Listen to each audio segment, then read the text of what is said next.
মেয়েরা স্বামীর কাছ থেকে কী চায় জানেন? ৯৯% পুরুষ হয়তো বুঝতেই পারেন না। জানতে হলে ভিডিওটি সম্পূর্ণ দেখুন। অনেক পুরুষ মনে করেন একজন স্ত্রীকে সুখী করতে হলে শুধু অর্থ উপার্জন করলেই যথেষ্ট। ভালো বাড়ি, ভালো খাবার, সুন্দর পোশাক এসব দিলেই দায়িত্ব শেষ। কিন্তু সম্পর্কের মনোবিজ্ঞান বলছে সুখী দাম্পত্যের ভিত্তি কেবল অর্থ নয়, বরং আবেগ, সম্মান, নিরাপত্তা এবং আন্তরিক সংযোগ। আজ আমরা জানব একজন নারী তার স্বামীর কাছ থেকে আসলে কি আশা করেন, এমন কিছু বিষয় যা হয়তো অনেক পুরুষ কখনোই উপলব্ধি করেন না। প্রথমে একটি কথা মনে রাখুন, সব নারী একরকম নন। প্রত্যেক মানুষের চাহিদা, ব্যক্তিত্ব এবং অভিজ্ঞতা ভিন্ন। তাই এখানে যে বিষয়গুলো বলা হচ্ছে সেগুলো অনেকের ক্ষেত্রে সাধারণভাবে প্রয়োজন হলেও সবার ক্ষেত্রে এক নয়। ভালোবাসার প্রকাশ। অনেক পুরুষ মনে করেন আমি তো ভালোবাসি, আলাদা করে বলার কি আছে। কিন্তু মনোবিজ্ঞান বলে অনুভূতির প্রকাশ না করলে অনেক সময় মানুষ সেটি অনুভব করতে পারে না। একজন স্ত্রী চায় তার স্বামী মাঝে মাঝে বলুক আমি তোমাকে ভালোবাসি, তোমাকে পেয়ে আমি ভাগ্যবান। ছোট ছোট ভালোবাসার প্রকাশ সম্পর্ককে গভীর করে। সম্মান। ভালোবাসার চেয়ে গুরুত্বপূর্ণ হলো সম্মান। কোনো নারী চান না তাকে অন্যের সামনে অপমান করা হোক কিংবা তার মতামতকে তুচ্ছ করা হোক। যখন একজন স্বামী তার স্ত্রীর মতামত গুরুত্ব দেন তখন সম্পর্কের বিশ্বাস আরও ধীর হয়। মন দিয়ে শোনা। নারীরা সবসময় সমাধান চান না, অনেক সময় তারা শুধু চান কেউ মন দিয়ে তাদের কথা শুনুক। যখন স্ত্রী কোনো কষ্টের কথা বলেন তখন সঙ্গে সঙ্গে উপদেশ না দিয়ে আগে শুনুন। অনেক সময় একটি বাক্যই যথেষ্ট, আমি তোমার কথা বুঝতে পারছি। নিরাপত্তার অনুভূতি। নিরাপত্তা মানে শুধু অর্থনৈতিক নিরাপত্তা নয়, আবেগিক নিরাপত্তা সমান গুরুত্বপূর্ণ। তিনি যেন নিশ্চিত থাকেন যে পরিস্থিতি আসুক আমার স্বামী আমার পাশে থাকবে। এই বিশ্বাস সম্পর্ককে দীর্ঘস্থায়ী করে। সময়। বাস্তব জীবন সবারই আছে, কিন্তু একজন স্ত্রী চান প্রতিদিন অন্তত কিছু সময় শুধু দুজনের জন্য থাকুক। মোবাইল দূরে রেখে 10 মিনিট আন্তরিক কথোপকথন ও সম্পর্ককে নতুন প্রাণ দিতে পারে। কৃতজ্ঞতা। যে মানুষটি প্রতিদিন পরিবার সামলাচ্ছেন তার কাজকে স্বাভাবিক ধরে নেবেন না। একটি ছোট ধন্যবাদ অনেক বড় উপহার হতে পারে। মানুষ তার পরিশ্রমের স্বীকৃতি পেলে আরও আনন্দ নিয়ে কাজ করে। বিশ্বাস। সন্দেহ সম্পর্কের সবচেয়ে বড় শত্রু। অকারণে সন্দেহ, নিয়ন্ত্রণ কিংবা প্রতিনিয়ত জেরা করা সম্পর্ককে ধীরে ধীরে দুর্বল করে। বিশ্বাস মানে অন্ধ হওয়া নয়, বরং সততা ও স্বচ্ছতার ভিত্তিতে একে অপরকে মূল্য দেওয়া। ছোট ছোট যত্ন। প্রতিদিন বড় উপহার দরকার হয় না। মাঝে মাঝে জিজ্ঞেস করা আজ কেমন আছো, খেয়েছ, এইসব ছোট প্রশ্ন অনেক বড় ভালোবাসার প্রকাশ। পাশে থাকা। জীবনের সুখ দুঃখ দুটোই আসে। কঠিন সময়ে একজন নারী সবচেয়ে বেশি চান তার স্বামী যেন তাকে দোষারোপ না করে বরং পাশে দাঁড়ান। সত্যিকারের সঙ্গী সে যে ঝড়ের সময় হাত ছেড়ে যায় না। গুরুত্ব পাওয়া। অনেক নারী অভিযোগ করেন আমার কথা কেউ শোনেন না। যখন একজন স্বামী সিদ্ধান্ত নেওয়ার আগে স্ত্রীর মতামত জানতে চান তখন তিনি নিজেকে মূল্যবান মনে করেন। আন্তরিক প্রশংসা। প্রত্যেক মানুষই প্রশংসা পছন্দ করে। আজ যদি স্ত্রী সুন্দর রান্না করে বলুন খুব ভালো হয়েছে, নতুন পোশাক পরলে বলুন তোমাকে খুব সুন্দর লাগছে। সত্যিকারের প্রশংসা সম্পর্কে ইতিবাচকতা বাড়ায়। রাগের সময় সম্মান বজায় রাখা। রাগ হওয়া স্বাভাবিক, কিন্তু রাগের সময় একটু কথা, অপমান কিংবা চিৎকার সম্পর্কের ক্ষতি করে। সমস্যার সমাধান হয় শান্ত আলোচনায়, অপমান দিয়ে নয়। বন্ধুত্ব। শুধু স্বামী স্ত্রী নয়, ভালো বন্ধু হওয়াও জরুরি। যেখানে হাসি থাকবে, গল্প থাকবে, একসঙ্গে স্বপ্ন থাকবে। বন্ধুত্বপূর্ণ সম্পর্ক সাধারণত বেশি স্থায়ী হয়। একসঙ্গে বেড়ে ওঠা। একজন নারী চান তার স্বামী তার স্বপ্নকে সম্মান করুন। তিনি পড়াশোনা করতে চাইলে উৎসাহ দিন, নতুন কিছু শিখতে চাইলে পাশে থাকুন। একসঙ্গে উন্নতি করা সম্পর্ককে আরও সুন্দর করে। নিঃশর্ত গ্রহণযোগ্যতা। কেউ নিখুঁত নয়, প্রত্যেক মানুষেরই ভুল আছে। একজন স্ত্রী চান তার স্বামী তার দুর্বলতার জন্য তাকে ছোট না করে বরং তাকে বোঝার চেষ্টা করুন। এটাই পরিণত ভালোবাসা। সুখী সংসারের রহস্য কোনো জাদু নয়, এটি গড়ে ওঠে প্রতিদিনের ছোট ছোট আচরণে। ভালোবাসা, সম্মান, বিশ্বাস, সময়, আন্তরিকতা, এই সহানুভূতি, এই 6টি বিষয় যদি সম্পর্কের ভিত্তি হয় তবে দাম্পত্য জীবন অনেক বেশি শান্ত, সুন্দর এবং আনন্দময় হতে পারে। মনে রাখবেন, একজন সুখী স্ত্রী শুধু একটি পরিবারের নয়, পুরো সংসারের পরিবেশকে ইতিবাচক করে তুলতে পারেন। আর একজন যত্নশীল স্বামীও একইভাবে একটি সম্পর্ককে নিরাপদ ও শক্তিশালী করে তোলেন। সম্পর্কে জয়ী হওয়ার চেষ্টা করবেন না, একে অপরকে বোঝার চেষ্টা করুন।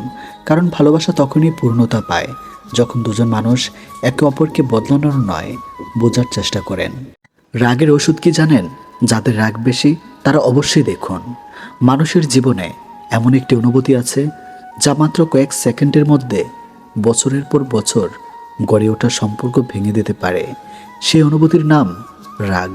রাগ নিজে খারাপ নয়, অন্যায়, অপমান বা হতাশার প্রতিক্রিয়া। রাগ হওয়া স্বাভাবিক, কিন্তু যখন রাগ আমাদের চিন্তা, কথা ও আচরণে নিয়ন্ত্রণ নিয়ে নেয়, তখন সেটি সমস্যা হয়ে দাঁড়ায়। অনেক মানুষ পরে বলেন, আমি আসলে এটা বলতে চাইনি বা রাগের মাথায় ভুল করে ফেলেছি, কিন্তু ততক্ষণে কথার আঘাত বা কাজের ক্ষতি হয়ে যায়। মনোবিজ্ঞানের একটি গুরুত্বপূর্ণ ধারণা হলো, রাগ প্রায়ই মূল অনুভূতি নয়, এটি অনেক সময় কষ্ট, ভয়, অপমান, হতাশা এবং অসহায়ত্বের উপর একটি আচরণ হিসাবে প্রকাশ পায়।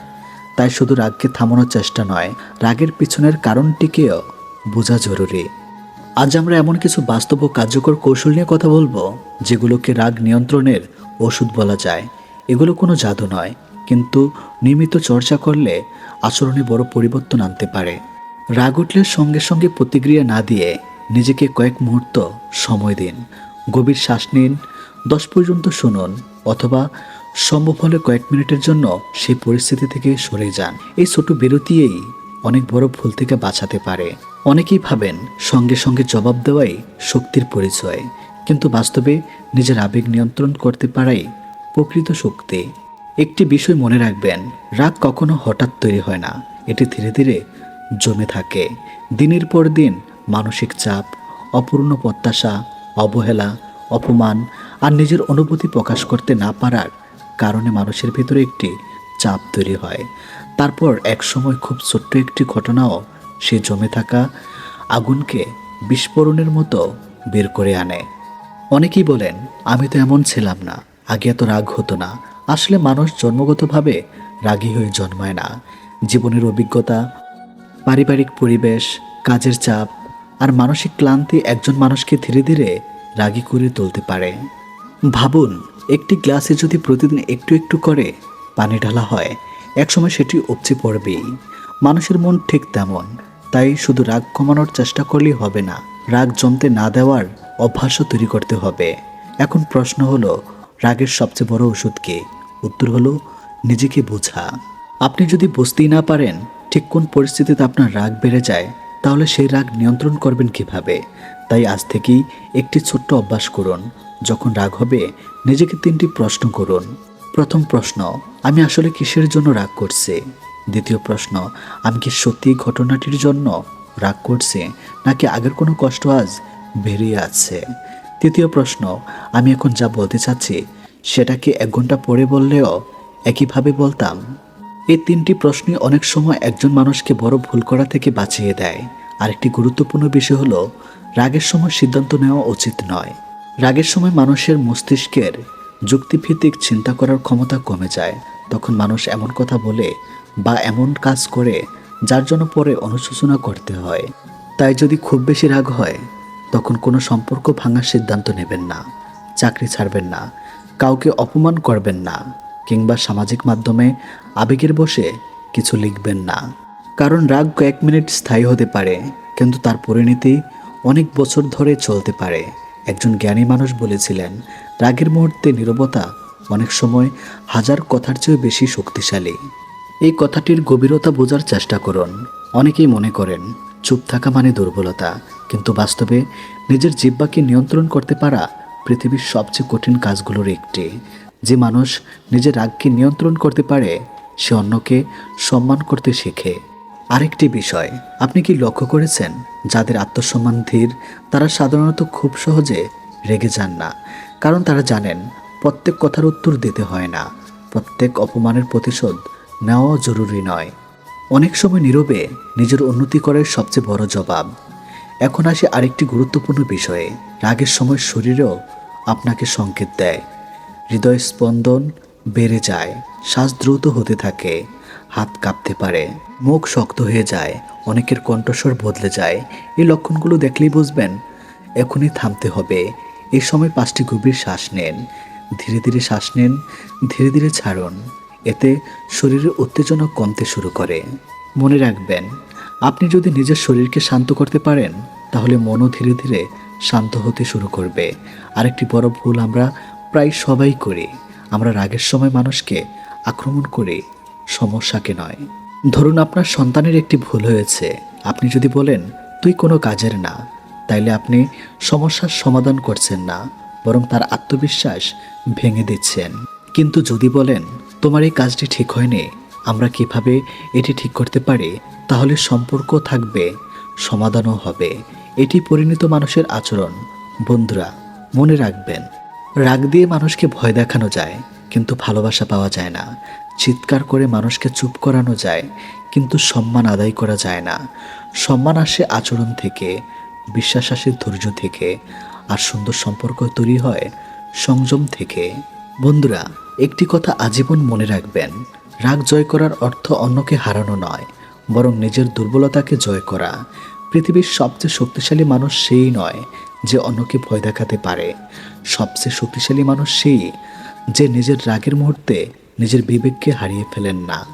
একবার ভেবে দেখুন, আপনার জীবনে এমন কত মানুষ আছেন যাদের সঙ্গে আজ আর সম্পর্ক নেই, শুধু একটি রাগের মুহূর্ত, একটি কটু কথা, অথবা একটি ভুল সিদ্ধান্তর কারণে। অনেক সময় একটি বাক্য কয়েক সেকেন্ডে বলা হয়, কিন্তু তার ক্ষত বছরের পর বছর সারা জীবন থেকে যায়। রাগের আরেকটি বড় ক্ষতি হলো, এটি প্রথমে আপনার নিজের শান্তি কেড়ে নেয়।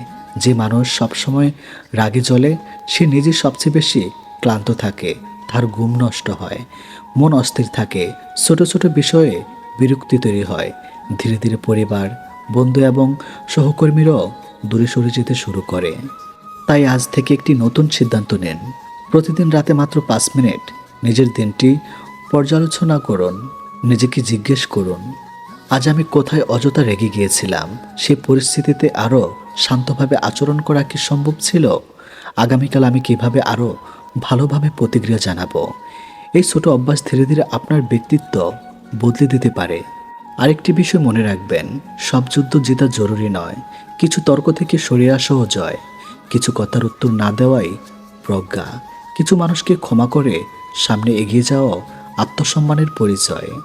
ক্ষমা মানে অন্যায়কে সমর্থন করা নয়, ক্ষমা মানে নিজের হৃদয়কে দীর্ঘদিনের রাগ ও ঘৃণার বোঝা থেকে মুক্ত করা।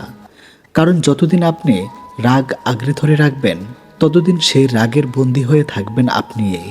মনোবিজ্ঞানের একটি গুরুত্বপূর্ণ ধারণা হলো, আমরা অন্যায়ের আচরণ সবসময় নিয়ন্ত্রণ করতে পারি না, কিন্তু নিজের প্রতিক্রিয়া নিয়ন্ত্রণ করার ক্ষমতা আমাদের আছে। এই ক্ষমতাই একজন পরিণত মানুষকে আলাদা করে। আজ থেকে যখনই রাগ আসবে, মনে মনে বলুন, আমি রাগের দাস নই, আমি আমার সিদ্ধান্তের মালিক। এই একটি বাক্য আপনাকে অনেক ভুল থেকে ফিরিয়ে আনতে পারে। বন্ধুরা, জীবন খুব ছোট।